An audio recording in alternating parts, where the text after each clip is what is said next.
Okay, in terms of the stuff, deadlines remain unchangified. So the first incarnation of the sort of like the pre-version of the argument basics assessment instrument, deadlines today, it's not terrible, it can't hurt your grade. Basically, you have to do assessment to provide to the assessment office, which also goes to the state, so we can keep our performance-based funding. Because if we fall into the last, they take away millions of dollars. And there's always got to be 3 losers, just like in life, I guess. It's terrible. In terms of the grade stuff, the quizzes for part 1, covering the part 1 stuff, deadline's still September 21st, end of day. And you can do them at your convenience, just be sure to completify them before then. And for exam 1, covering part 1, and quizzes part 2, covering part 2, be sure to completify those before end of day, October 19th. Before pressing on to our new stuff, any stuff about any previous stuff, or stuff to be, or stuff that's been, that needs more stuff. So last time, we were looking at some of the varieties of philosophy, and we saw metaphysics, which is about the nature and structure of reality, dealing with a range of questions such as, does God exist? What are people? What is space? What is time? We looked at the problem universals, etc. As I mentioned, there's an entire class devoted to it, which will occur after this class, right down there. Well, not on this floor, but down beneath this floor. Then we turned to look at social philosophy, and we saw that's philosophy dealing with society, included things like philosophy of law, political philosophy, etc. And now we turn to the final branches. Now, historically, it was fairly common to divide philosophy up by region. So, for example, you would have British philosophy, you'd have continental philosophy, the continent of Europe, of course, American philosophy, Chinese philosophy, etc. And courses would often be split up that way. Now, on one hand, this has the sort of like a good feature of being at least somewhat inclusive, including more than just Europe.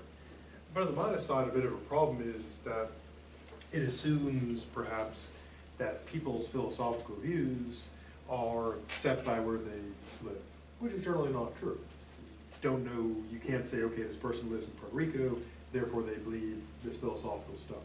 This person lives in Kenya, therefore they believe this. Also, there are a variety of gender and ethnicity-based divisions of philosophy. Feminism, Hispanic philosophy, African American, Native American, etc. And again, it runs into a similar problem. On one hand, as you probably gathered, philosophy has mostly been done by dead white guys before they were dead. And it's good that there's recognition of inclusivity. But on the minus side, of course, splitting it up based on gender ethnicity, in a way kind of says, well, if you are in this particular group, therefore you must think this way.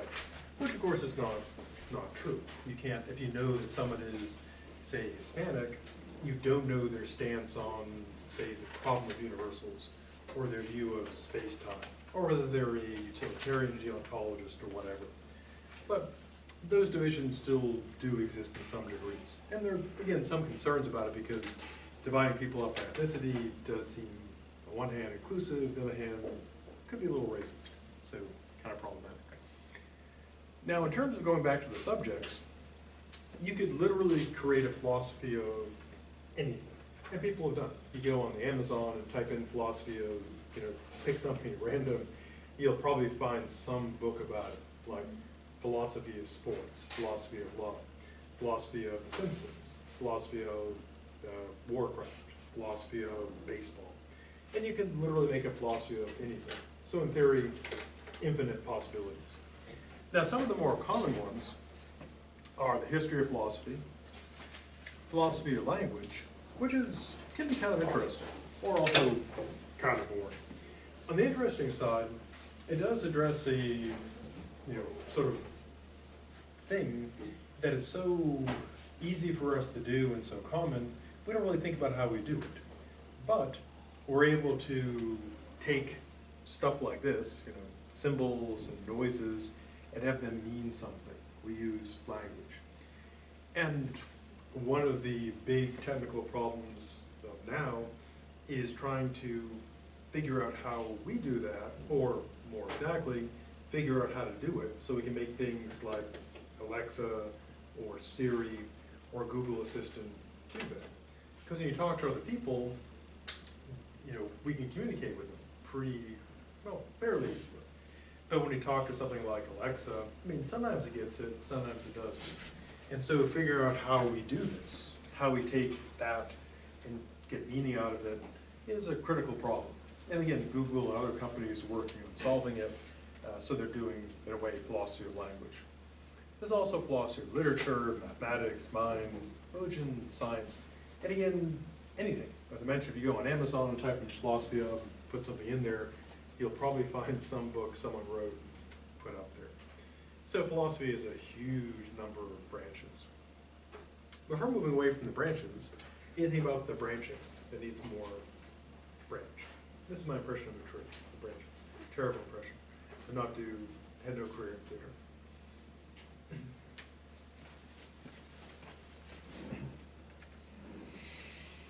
Now, philosophy, despite being super ancient, or perhaps because it's super ancient, faces a variety of misconceptions. One is, and it's a common one, and not necessarily a malicious view, is that philosophy is just pure opinion.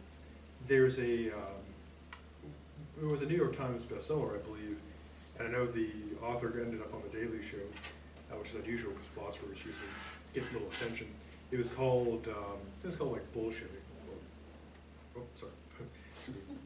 broke my PG-13. I don't know that because it is PG-13 now, so that's okay. No G rating there. And the author was, someone had come to him and said, "Oh, I really like your class, you know, to sit around BSing about all this stuff that doesn't mean anything." And he wrote an entire book about it. And it sort of raised an interesting question of, is philosophy really just opinion? And in some cases, like when I'm traveling or someplace and people say, "What do you do?" Like, have you ever been stuck on a plane?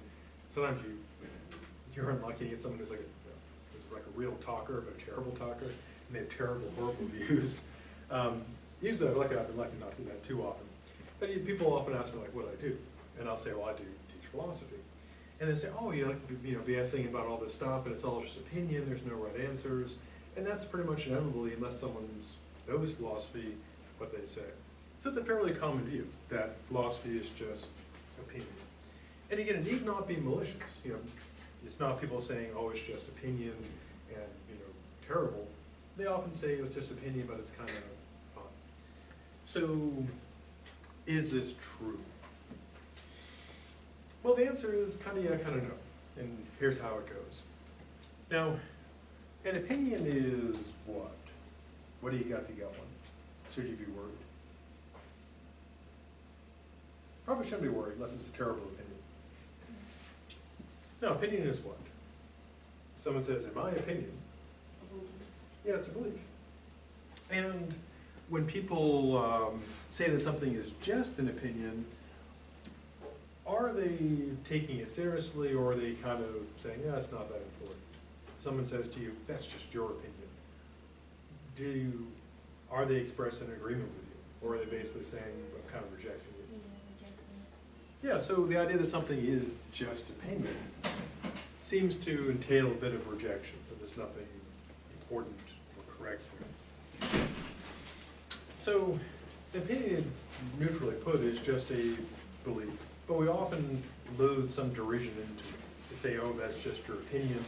We're kind of downplaying it or dismissing it. So one assumption here is, first is that philosophy is just opinion. That's all there is to it, usually derisively.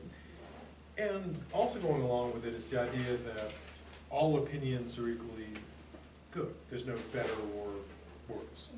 Because if we said philosophy is just a matter of belief, what people hold to, well, that doesn't sound as dismissive. Because something like religion or science is a matter of belief. Believe science or believe religion. So going to this question, are all opinions equally good? Maybe. So suppose you get a terrible opinion. Whose opinion do you trust? Mine or the doctor's? Yeah. Yeah, but I mean, in a way, on one hand, you're right. I mean, because we do have the view that people, everyone in a free society, all opinions, people have equal right to their opinions. That we can't make people believe stuff. But on the other hand, even though people can believe as they wish, some people's beliefs are not as good as others. Some people's beliefs are kind of terrible. Yeah, so we think that opinions, especially when it comes to things, like medicine, etc., that some opinions are better than others. And even among doctors, we're always urged to get a second opinion because they make mistakes too. So not all opinions are equally good. So even if philosophy is just opinion, we can still have better or worse opinions. And how do we tell? Well, the way we tell is, which will lead into the section on arguments, is this. An opinion is better than another means that it's supported, it's backed up. It's got evidence backing it up, it comes from a credible source. And so not all opinions are equally good. So even if philosophy was just opinion, there'd be better or worse opinions. There'd be something to contend about. Also, when people say philosophy is just a matter of opinion, they often mean that there's no correct answer. When people can often make a good case. Philosophy's been around thousands of years. It's like 2,600 years old, at least, probably older. But people often point out, philosophers themselves say, yeah, this problem goes back to Plato. Been working on it for 2,000 years. Now, suppose someone was trying to make the light bulb, and they never succeeded. They've been working on this for 2,000 years. You'd probably think what? They're not really accomplishing a lot. It's just they're not getting things done. Now, in the case of philosophy, not only there's the better and worse opinions, philosophy isn't just opinion. Because even though we often say that it doesn't get things done, there are better or worse answers. Now, interestingly, or boringly enough, philosophy itself, and this will explain why I said, is this true? And I said, kind of yeah, kind of no. There are philosophical views where everything is just a matter of opinion, namely relativism and subjectivism. Relativism, put kind of generally, is the view that truth is, not surprisingly, relative. One standard example of this is what's called ethical relativism, the view that morality depends on your culture. So in that view, when you are in Rome, you should do as the Romans, because they're right. And we'll talk more about ethical relativism later, but it's a view that whatever culture you're in, the culture sets the moral rules. So whatever time or place you're in, that culture is right. Now, if relativism were true, then everything would be a matter of opinion, everything that is relative. So it could be, if relativism were true, then not only would philosophy be opinion, but everything would be opinion. There would be nothing right or wrong except what the culture accepts. Even more extreme is subjectivism. And that's the view that something is dependent on the individual. So relativism, at least you get like a group, a culture. With subjectivism, it depends on the individual. So what is true depends on you. And people used to sometimes use the expression, I haven't heard it in a long time, but people used to often say, true for me, but not true for you. Now, if it's true, like about me, like it's true about me, I'm wearing a blue shirt, but that may not be true about you. But it's true for you and true for me that I'm wearing a blue shirt because I am. But subjectivism is the view that something could be not true about me or true about you, but true for you, but not true for me. So it could be true that my shirt is blue for me, but somehow not true for you that my shirt is blue. Somehow it could be blue and not blue, which would be kind of weird, but some people think that. Now, it's usually in the case of ethics. Everyone, also in art, aesthetics. Everyone's heard the expression that beauty is in the eye of the beholder, or beer holder, depending on which version you get. And that would be subjectivism. So that view, everything is just opinion, and everybody's opinion is equally good, because there is no correct or incorrect. So in the case of like beauty, if you think it's beautiful, it's beautiful. If someone else doesn't, it's not beautiful to them. No one's right, no one's wrong. Now in some cases, there are some things that are clearly relative. Like, take an easy example, what is appropriate attire? So that depends quite a bit on the time and place. Think of like how, clothing has, I'm not an expert on the history of clothing, but if you look at like how clothing has changed, it changed quite a bit. It's much more informal now. Like business where it used to be like suits, back in the IBM day, the blue suit, tie. And now if you're a rebellious startup getting that big venture capital dollars, what would you probably wear? Would you wear a suit? Only ironically, only to be ironic. Otherwise, the venture capitalists all wear sneakers and maybe a suit jacket, but ironically, of course, and t-shirts, etc. Thanks to Steve Jobs, the turtleneck. Yeah, and so what counts as appropriate fashion or appropriate beachwear? If you look at like the bathing suits they wore then, people occasionally wouldn't make it because they'd have those just wearing like full clothing going to water. That's a terrible idea. So most people just stayed on the beach because death. Yeah, so some things would really be relative. And of course there are some things that are subjective. For example, suppose somebody likes putting spaghetti sauce and anchovies on their pancakes, and they like it. Well, are they wrong? No, if they like it, they like it. My theory is that everyone has at least one crazy food combination they like, but they don't realize it's crazy until someone else sees them eating it. Because it tastes, you don't know something's weird until other people point and judge. So probably every one of us is something we're like combining something and eating it, and other people think that was crazy. At least one of those things. That's my theory. I'm not sure if it's true or not. Probably is. Good story goes. Yeah, so some things really are relative and subjective. And so part of the problem with this is, it may be, as a philosophical position, that everything really is just opinion. There is nothing, it's no dinging against philosophy because it's true of everything. Now Plato, as we'll see, rejected this. And his reasoning is this. One of his replies is kind of just kind of a clever, personal shot. In other words, more general.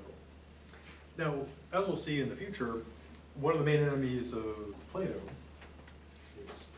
with speaking as Socrates, were these people known as sophists.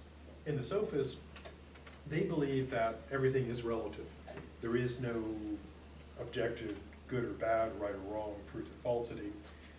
But they offered for suitable payment to teach people how to succeed. And kind of mockingly, Socrates, says, well, if they're right and everyone's opinion is equally good, then why pay them? Because their opinion is no better than, if someone tells you my opinion is no better than yours, but give me money, you're not, that'd be foolish. It'd be like paying someone, for a drawing when they say, I can't draw any better than you, but pay me lots of money to draw. It's like, that would be stupid. And then that doesn't prove the relativism is not true, but it does show that, if someone's claiming to be a relativist and all opinions are equally good, then they shouldn't charge people. It's kind of like when people say government is the problem and they want you to vote for them, they put them into government. It's like, wait, if government is the problem, why should I make you part of the problem? Now Plato's second argument, which is clever but better, is this. Suppose it were true that all opinions are true. Then the opinion that not all opinions are true would be true.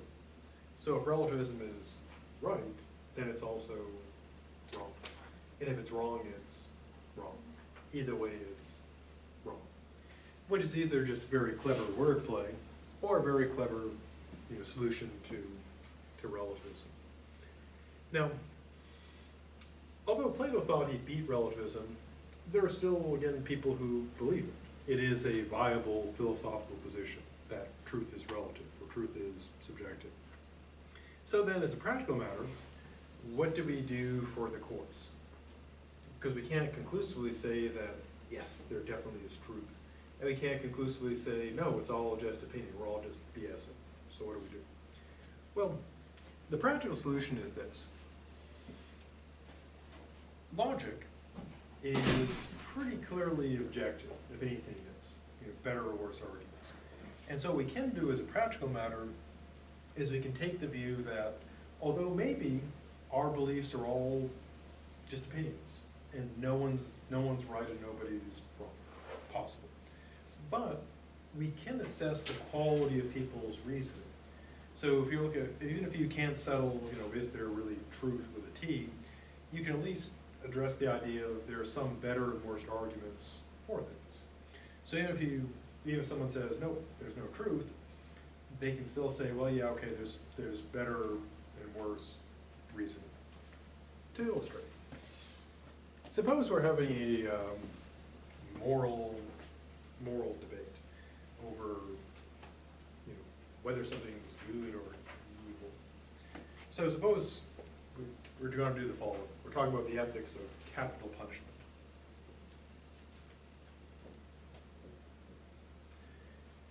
Now, you'll notice that the word capital contains the letters C, A, and T. And that, of course, spells exactly. Now, stick with me here because it's going to get crazy. Now, cats, of course, are pure evil. Now, if cats are pure evil and capital punishment contains cats, it follows that capital punishment is pure evil. Not entirely evil, because it's got some other stuff in there, but a lot of evil. So it's an evil pancake. Therefore, because capital punishment contains CAT, which is cat, and cats are evil, capital punishment is evil. Good reasoning? No, terrible. So even if some may believe that morality is all just opinion, whether capital punishment is good or bad depends how you feel about it, but pretty much everyone would agree that is a terrible argument, especially the poor cats. They're like, hey, we're not evil, we're just evil. Unless you think I don't like cats. I like cats precisely because many of them are evil. I respect that. They fully embrace their evil. They're just like, we're going to break stuff, kill things, but we do. And they fully are what they are, and I can respect that. See, dogs will be your friends. Cats, they just want to destroy everything and kill everybody. They're kind of like Google, I guess, in that regard. Now, if we take a second argument, suppose we argue like this. Suppose we say, in the case of capital punishment, if we look at how it's applied disproportionately to people who are minorities, people who are lower income classes. We found when they later do DNA testing that in some, not all, but some cases, people are executed who are not guilty of the crimes. Therefore, because capital punishment is applied disproportionately, and there's no way except we do make mistakes, there's no way to undo the mistake of killing someone, therefore capital punishment would be immoral. Better argument? Yeah, and even though people may still think, oh yes, capital punishment is just good or bad depending on how you feel about it, that would be better reasoning. And so as a practical matter, if you're wondering, so how does a paper get graded, if I think that it's all just opinion? How can, doesn't everybody just automatically get A's for saying what they think? And the answer is sadly and tragically, no.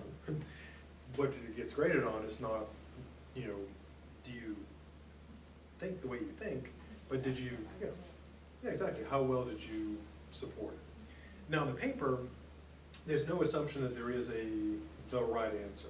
I intentionally picked it so either one could be argued for. So it's the quality of the reasoning. Now my own view is that I do think that it's not just opinion, there is objective truth, but of course that's a philosophical position. And as Plato pointed out, kind of ironically, if it's true, if relativism is true, that means there's a non-relative truth. So it kind of blows itself up. That's kind of a paradox. It's kind of like, the liar's paradox, where someone says, the next thing I say will be a lie. I'll lie. And they have shorts like that. Easy to solve though, actually. Next we turn to another common misconception. Philosophy is useless. Now, I admit when I first was going to take philosophy, I kind of thought this myself. I have a vivid memory like long ago of someone talking about philosophy, and I said, yeah, I think I'll take a couple classes like that. That sounds like a good way to just, BS about stuff. Now today, it's still a commonly held view that philosophy, even though, may be kind of fun to do, that it doesn't really do anything.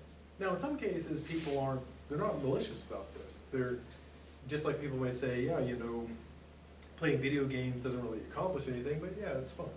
Or, going to the movies doesn't really accomplish anything, but it's fun. So some people see philosophy as kind of a harmless entertainment. But there are some, I guess they're working through deep-seated emotional issues, they think philosophy is truly useless, and they're actively hostile towards this. I've got a philosophy blog that I write, because everyone's got a blog, gotta have one. I think that's probably still true, maybe not.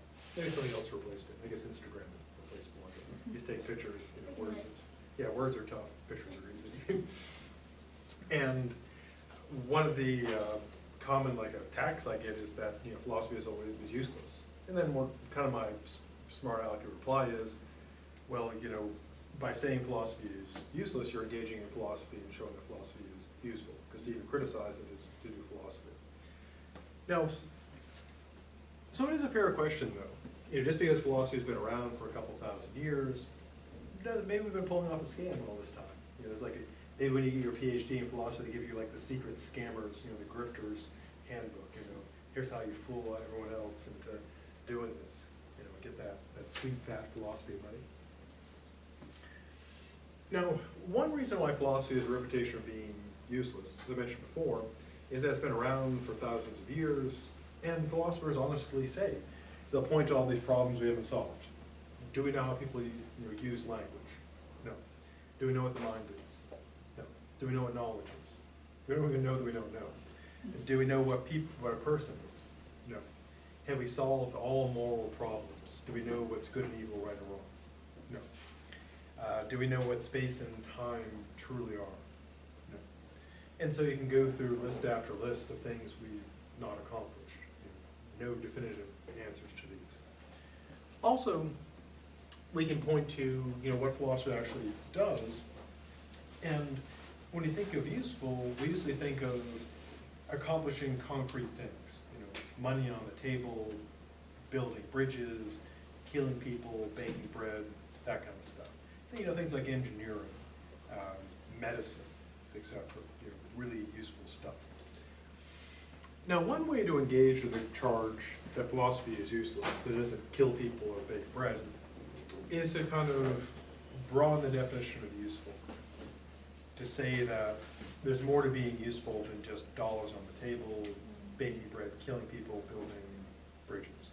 That there's more to life than just that. And it's kind of like the debate over STEM versus other stuff today. Many politicians say you shouldn't put any money into the humanities or very little into the humanities and art and anthropology, because what we need is people doing STEM stuff. Now, STEM obviously is important. You definitely need science and technology and engineering and math. But then the question is, is that other stuff just useless? What would life be like, if we took away all the art? No art at all. If we took away all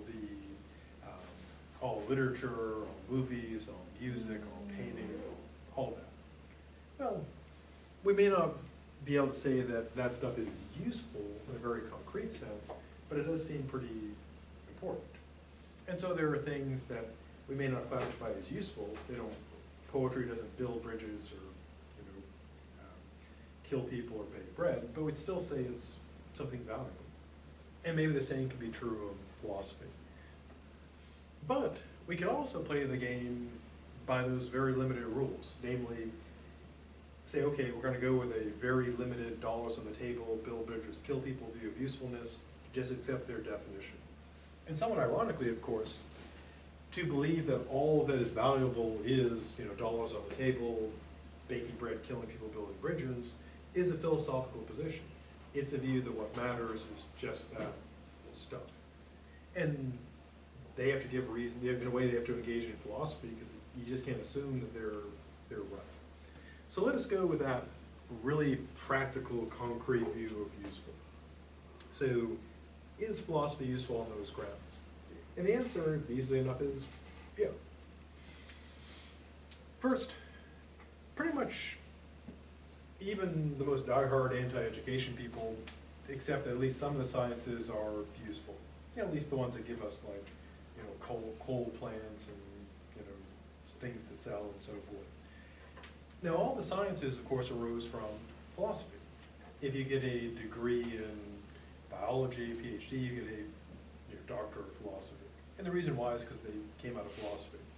They used to be called the natural philosophies. Now, you may be thinking, but wait, that's science, that's not philosophy.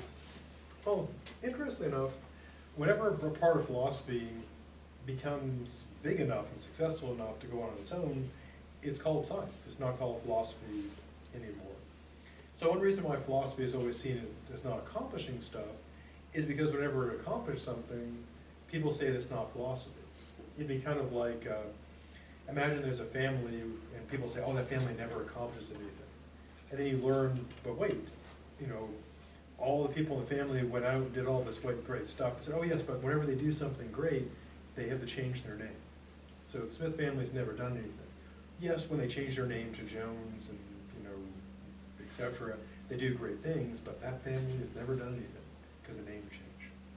So when the philosophy grows up, in a way, it becomes science. So originally things like biology, Aristotle wrote about biology, chemistry and physics, it moves into its own science. So sort of ironically, philosophy can never accomplish anything because as soon as it succeeds, it's not philosophy anymore.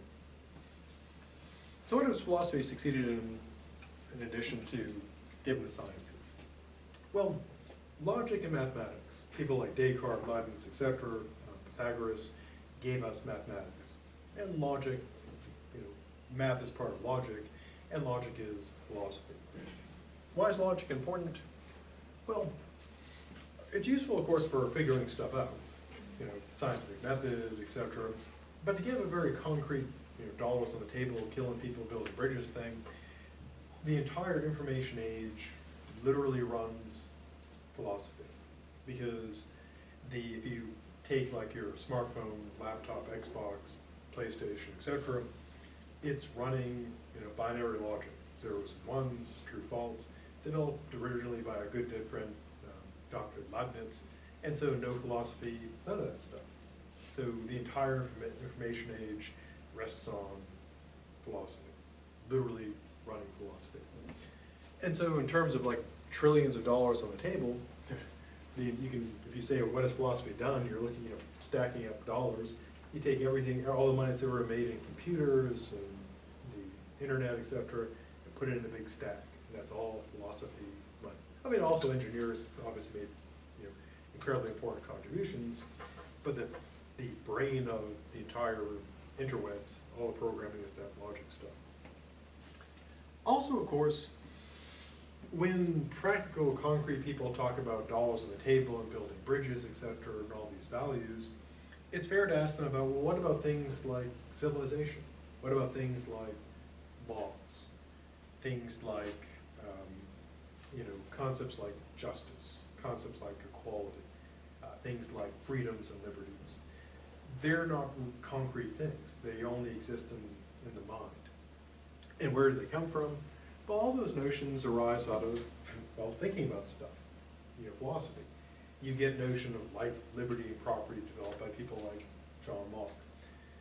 Marxism, developed by Karl Marx. Even if you hate Marxism, it's still, you know, philosophical idea. Capitalism, created by Adam Smith, The Wealth of Nations. So that even the system of judging things based on money is a philosophical concept.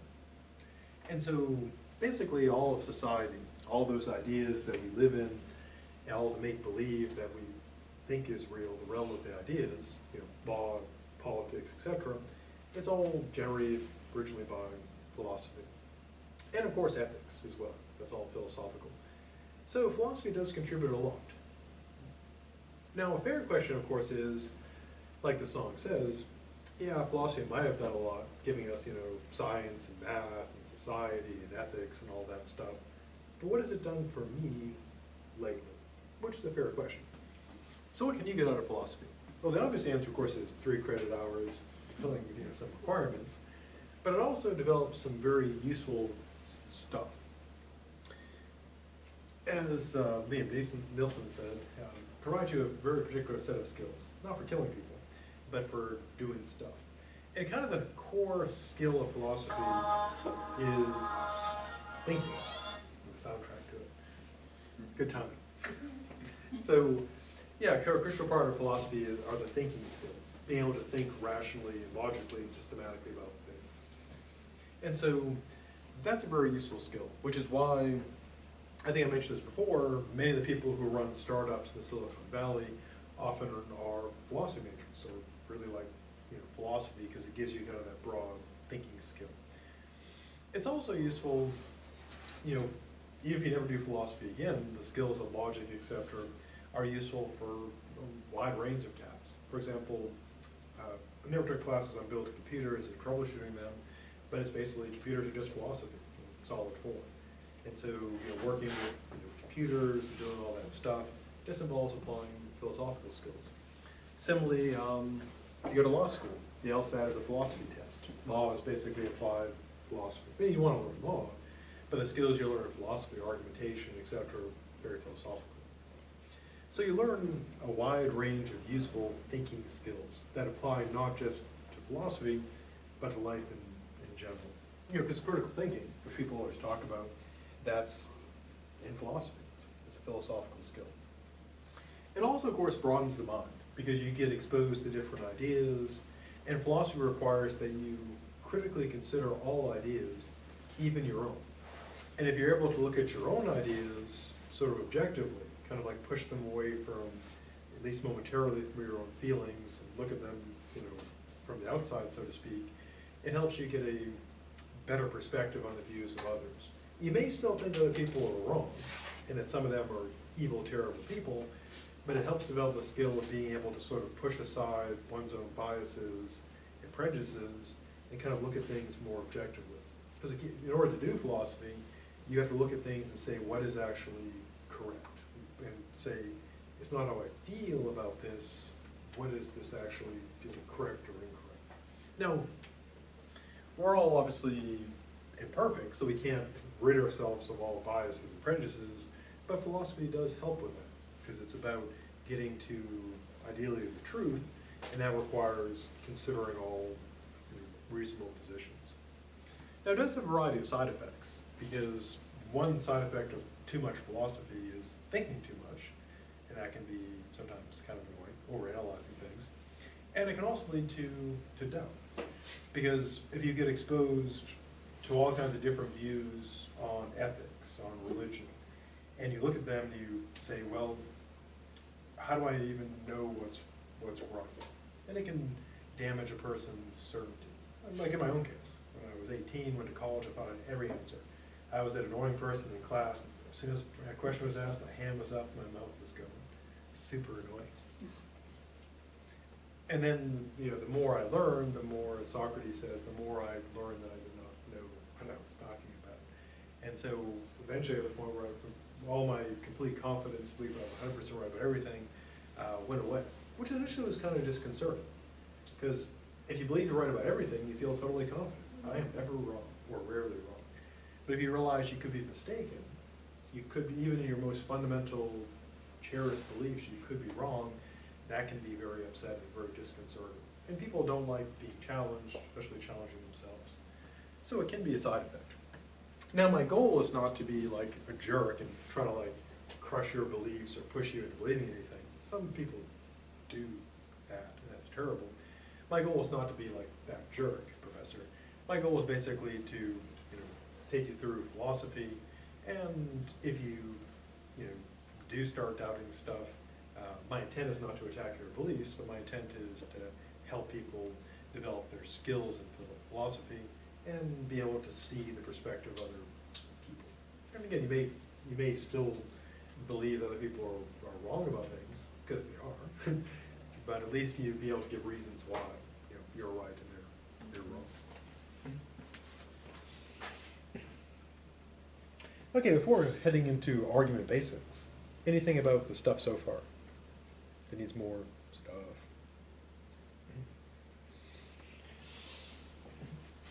Now, in Western philosophy, kind of the essential tool is the argument. To use an analogy, it's kind of like if you're playing tennis, you gotta have a racket. If you're doing Western philosophy, you gotta have arguments. And this gets blamed on the Greeks, because they, for whatever reason, they really love to argue and drink, and argue and drink. Maybe a connection there. So, in normal everyday life, if someone says they're having an argument, what do you normally think is going on? They are disagreeing, fighting perhaps. Now, that is, you know, a normal everyday definition. It's not a wrong definition. Philosophically though, and not surprisingly, all academic subjects, they take, you know, normal everyday terms and give them technical meanings. So what is the technical meaning of an argument philosophically? Well, here's how it goes. Philosophically speaking, an argument consists of a set of claims. So it's going to be at least two claims. Could be a lot more. And a claim is a statement, single statement that can be true or false. Now, a statement's different from a sentence, because a sentence could contain a whole bunch of claims. So I could say, like, this morning I got up and went shopping for groceries, then afterwards came to school, and now I'm teaching. One sentence, but a lot of claims in there. And any one of them could be true or false. They happen to all be true. Now, what are the claims in that set? Well, they come in two flavors. One is known as the premise or premises. And premises are evidence or reasons being offered. And the question would be being offered for what? And the answer is the conclusion. And the conclusion is the point of the argument, what you're trying to prove or establish. So in a concise definition, what would be an argument? Well, it would be this. An argument is a set of claims, one of which, the conclusion, is supposed to be supported by or follow from the evidence being offered, known as the premises. So an argument will have one and only one conclusion. An argument can have multiple premises. Could be one, could be a billion, usually less than a billion though. Now arguments come in three basic flavors. Inductive, deductive, and fallacic, let's say bad. Inductive arguments are the most commonly used. Everyone who's still alive now is good at inductive arguments. I know this because if you weren't good at them, you wouldn't have made it this far. So we're all, even though we may not realize it, we're all pretty good at inductive reasoning. So what's inductive reasoning?